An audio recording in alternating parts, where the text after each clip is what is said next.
ఉద్యోగుల్లో ఎవరికి ఇబ్బంది జరిగినా కూడా మాకు కొద్దిగా మనసు బాధపడే మాట వాస్తవం, మేము ఎక్కడ ఉన్నా సరే.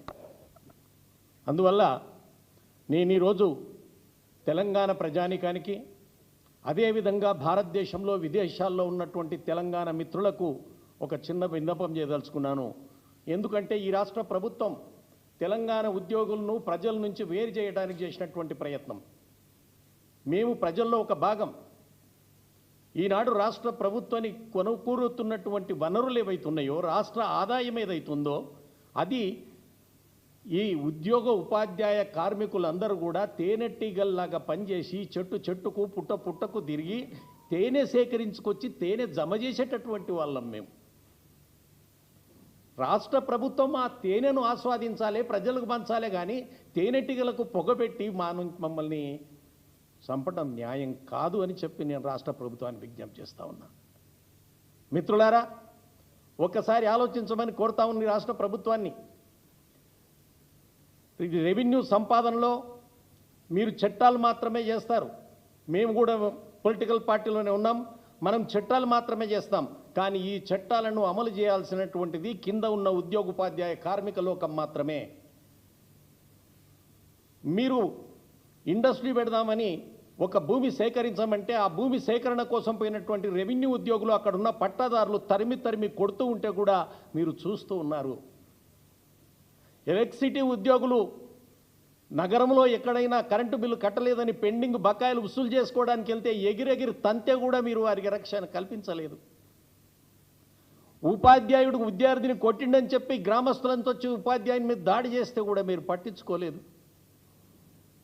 వాటర్ బస్ ఉద్యోగులు దొంగ నల్ల తీసుకున్నామని ఇంకో నల్ల కోసం పోతే అతన్ని తంతే కూడా అదే స్తంభాన్ని కట్టేసి కొడితే కూడా మీరు మాట్లాడలేదు. ఇన్ని తన్నులు తిన్నా, ఇన్ని అవమానాలు భరించినా, ఇన్ని కష్టాలు భరించినా రాష్ట్ర ప్రభుత్వ ఉద్యోగోపాధ్యాయ కార్మికులందరూ కూడా ఈ రాష్ట్ర శ్రేయస్సు కోసం, రాష్ట్ర వనరులు ఆదాయం పెంచడం కోసమే ప్రయత్నం చేస్తాం తప్ప మేము 98% డబ్బులు దోచుకు తింటున్నట్టు మీరు ప్రజల నుంచి మమ్మల్ని వేరు చేయటం సమంజసం కాదు, న్యాయం కాదు అని చెప్పి నేను విజ్ఞప్తి చేస్తా ఉన్నాను. ఒక్కసారి గుండె మీద చెయ్యేసుకొని ఈ రాష్ట్ర ప్రభుత్వం ఆలోచించాలి. రాష్ట్ర ప్రభుత్వ ఉద్యోగులు 2% ఉండొచ్చు కాక ఈ 2% 98% వనరులు సమకూరుస్తున్నారు మా చట్టాల వల్ల అన్న విషయాన్ని మీరు గుర్తుంచుకోవాలి. మిత్రులారా, చాలా బాధాకరమైనటువంటి అంశం. రాష్ట్ర ముఖ్యమంత్రి గారు ఏ నిరాశతో, ఏ నిస్పృహతో మాట్లాడాడో మాకు అర్థం కాలేదు. ఆయన ముఖంలో కూడా చాలా ఆవేదన, బాధ కనబడిన మాట వాస్తవం. నేను ఈరోజు వారిని రిక్వెస్ట్ చేస్తూ ఉన్నాను, వారిని అడుగుతూ ఉన్నాను, ముఖ్యమంత్రి గారిని, మమ్మల్ని తెలంగాణ ప్రజల నుంచి వేరు చేయడానికి ఒక మాట అన్నాడు. మీరు ఏ సంక్షేమ పథకాన్ని రద్దు చేసి మీకు జీతాలు ఇవ్వమంటారో ఒకసారి చెప్పండి అన్నాడు. వృద్ధుల పెన్షన్ ఆపేయాలా, రేషన్ బియ్యం ఆపేయాలా, ఏది ఆపేయాలో చెప్పండి అన్నాడు. నేను ఒక మాట రాష్ట్ర ప్రభుత్వాన్ని అడుగుతా ఉన్నాను. సార్, మీరు విదేశాలకు వెళ్ళినప్పుడు సింగపూర్ లాగా, హాంకాంగ్ లాగా హైదరాబాద్ నగరాన్ని, తెలంగాణ ప్రాంతాన్ని తయారు చేస్తానన్నారే, ఏ పథకం ఆపేసి తయారు చేస్తానన్నారు మీరు? ఏ స్కీమ్ ఆపేసి చేస్తానన్నారు మీరు? ఒక్కసారి చెప్పాలి. మూసీ నదికి ఏ పథకం ఆపేసి మీరు బడ్జెట్ ఇంత అవుతుంది పెడుతున్నా, నేను మూసీ నది ప్రక్షాళన చేస్తానని చెప్పారు? ఒక్క విషయాన్ని ఇక్కడ విలేకరులతో పాటు ప్రజలు కూడా గమనించాలని కోరుతా ఉన్నాను. గత ప్రభుత్వంలో హైదరాబాద్ నగరాన్ని ప్రపంచం సరసన నిలబెట్టాలని చెప్పి గత ప్రభుత్వం హైదరాబాద్ నగరంలో కార్ల రేసులు పెడితే దాని మీద మీరు కేసు పెట్టారు. సరే, తప్పు జరిగితే కేసు పెట్టి ఉంటారు. కానీ ఈరోజు నేను ప్రభుత్వాన్ని ప్రజల ద్వారా సూటి అడుగుతా ఉన్నాను. ప్రపంచ సుందరీలు నగరం ప్రపంచం పక్కన నిలబెట్టాలన్న మీ ఆలోచన చాలా సమంజసమైంది. ప్రపంచ సుందరి పోటీలు పెట్టడానికి ఏ స్కీము, ఏ సంక్షేమ స్కీమును ఆపేసి మీరు అమలు చేయాలనుకుంటున్నారు? దానికి ఎక్కడి నుంచి వచ్చాయి డబ్బులు? ఈ స్కీములకు వచ్చిన డబ్బులు ఎక్కడి నుంచి వచ్చాయో ఆలోచించి మా సంక్షేమం కోసం కూడా, మా పెన్షనర్ల కోసం కూడా ఆలోచించి అదే విధంగా ఇవ్వాలని కోరుతా ఉన్నాం. అందులో మేమనేది ఇంకొకటి, మేము ఎవరి డబ్బులు అడగటం లేదు. మా ఉద్యోగ సంఘాలు కానీ, ఉద్యోగులు కానీ, పెన్షనర్లు కానీ బోనస్ అడగలేదు, ఎక్స్గ్రేషియా అడగలేదు. ఏ హామీలైతే ప్రభుత్వం ఇచ్చిందో ఆ హామీలు అమలు చేయమని కోరుతా ఉన్నాం. మాకు డిఏలు రిలీజ్ చేయమని కోరుతా ఉన్నాం. మా మెడికల్ బిల్లులు రిలీజ్ చేయమని కోరుతా ఉన్నాం. మా జీపీఎఫ్ ఫండ్ ముసల్తనం వచ్చిన తర్వాత కనీసం నా బిడ్డ పెళ్లిలో చేసుకుందామని చెప్పి నేను దాపెట్టుకున్న జీపీఎఫ్ ఫండ్ను జనరల్ ప్రావిడెంట్ ఫండ్లో మేము పెట్టుకున్న డబ్బులు ఇవ్వమని అడుగుతా ఉన్నాం. ఏమడిగాం సార్ మిమ్మల్ని అంత కోపం వచ్చింది మీకు? రాష్ట్ర ప్రభుత్వ ఉద్యోగులు ఏం పాపం చేశారని మీరు ఆ విధంగా మాట్లాడారు? ప్రజానీకం ఏమనుకోవాలి? మీ సెంటిమెంట్ డైలాగులు చూసి నిజంగా ఉద్యోగులు రాష్ట్ర ప్రభుత్వాన్ని కాల్చుకొని తింటున్నట్టున్నారు, దోసుకొని తింటున్నట్టున్నారని చెప్పి ప్రజలు బయట ఫీల్ అయ్యే ప్రమాదం ఉంది. కాబట్టి రాష్ట్ర ప్రభుత్వంలో ఉన్నటువంటి పెద్దలకు, మంత్రులకు నేను విజ్ఞప్తి చేస్తూ ఉన్నాను, దయచేసి మమ్మల్ని ప్రజల నుంచి వేరు చేయకండి. మేము ప్రజల్లో ఒక భాగమే, వారి సంక్షేమే మా సంక్షేమం. ఎందుకు మేము ప్రజల్లో ఒక భాగం అన్నానంటే, తెలంగాణ రాష్ట్ర సాధనలో మా యువతకు ఇక్కడ ఉద్యోగాలు రావటం లేదని చెప్పి, ఉద్యోగంలో ఉన్న మేము ఉద్యోగం పోయినా సరే ప్రాణం పోయినా సరే అని చెప్పి ఇక వేదిక మీద ఉన్నటువంటి పెద్దలతో సహా ప్రతి ఒక్కరం ఉద్యమంలో పాల్గొన్నటువంటి సంగతి ప్రజానీకానికి తెలుసు, ప్రజలకు తెలుసు. ఆనాటి పోరాటం మీద కదా ఈనాడు యువకులకు యూనివర్సిటీల్లో నుంచి వచ్చినటువంటి యువకులకు ఉద్యోగాలు వచ్చింది.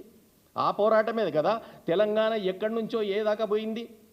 ఆ పోరాటం మీదుగా రాష్ట్ర ప్రభుత్వం ఆదాయం 4 నుంచి 18,000 కోట్లకు పెరిగింది.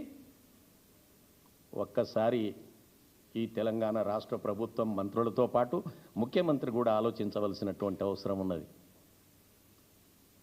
కాబట్టి నేను మిత్రులను కోరుతా ఉన్నాను, శ్రీనివాస్ గౌడ్ గారు మంత్రిగా ఉన్న కాలంలో జరిగినటువంటి సంక్షేమ పథకాలు కానీ, దేవి ప్రసాద్ గారు చైర్మన్గా ఉన్నటువంటి సంస్థలో పెరిగినటువంటి లాభాలు కానీ ఒక్కసారి ప్రభుత్వం బేరీ చేసుకొని ఆ కాలంలో పెరిగినటువంటి ఆదాయం ఈ కాలంలో పెరగకపోవడానికి కారణం ఏంటో అన్వేషించండి, విశ్లేషించండి.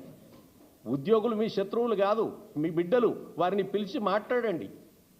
అంతేగాని కమిటీల మీద కమిటీలు వేసిన ఒక కమిటీ కూడా మీకు ఇంకొక విషయం మనవి చేస్తాను మిత్రులారా, 54 డిమాండ్లతోటి జేఏసీ నోటీస్ ఇచ్చింది. అందులో మా డిమాండ్ కూడా ఉంది, పెన్షన్ లేదు.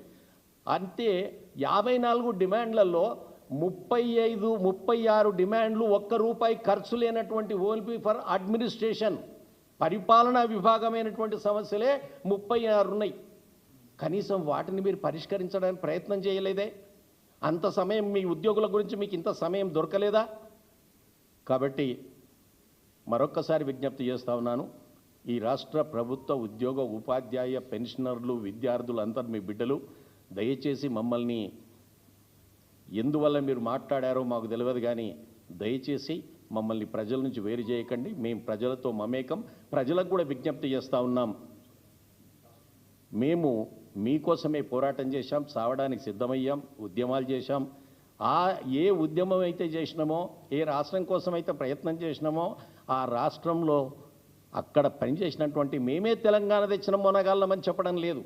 ఆ ఉద్యమంలో మా చేతనైన ఉడతా భక్తి మా వంతు చేసినాం. కానీ మమ్మల్ని ఈ విధంగా అవమానపరచటం బాధాకరం అని చెప్పి నేను మరొక్కసారి విజ్ఞప్తి చేస్తూ, అన్ని రాజకీయ పార్టీలకు కూడా విజ్ఞప్తి చేస్తూ ఉన్నా, మా పెన్షనర్ల సంఘాన దయచేసి ఈ యొక్క ఉద్యోగులను వేరు చేసే పద్ధతిని మానుకోవాలని చెప్పి, ఈ తెలంగాణ రాష్ట్రం సుఖ సంతోషాలతో ఉండాలి. అందులో ఖచ్చితంగా రాష్ట్ర మంత్రులు ముఖ్యమంత్రి గౌడ్గా ఆ సంతోషమైనటువంటి తెలంగాణలో ఉండాల్సిందిగా నేను వారిని కోరుకుంటా ఉన్నాను. Thank you. జై తెలంగాణ. తెలంగాణ పిఆర్టీ మాజీ అధ్యక్షులు మండలి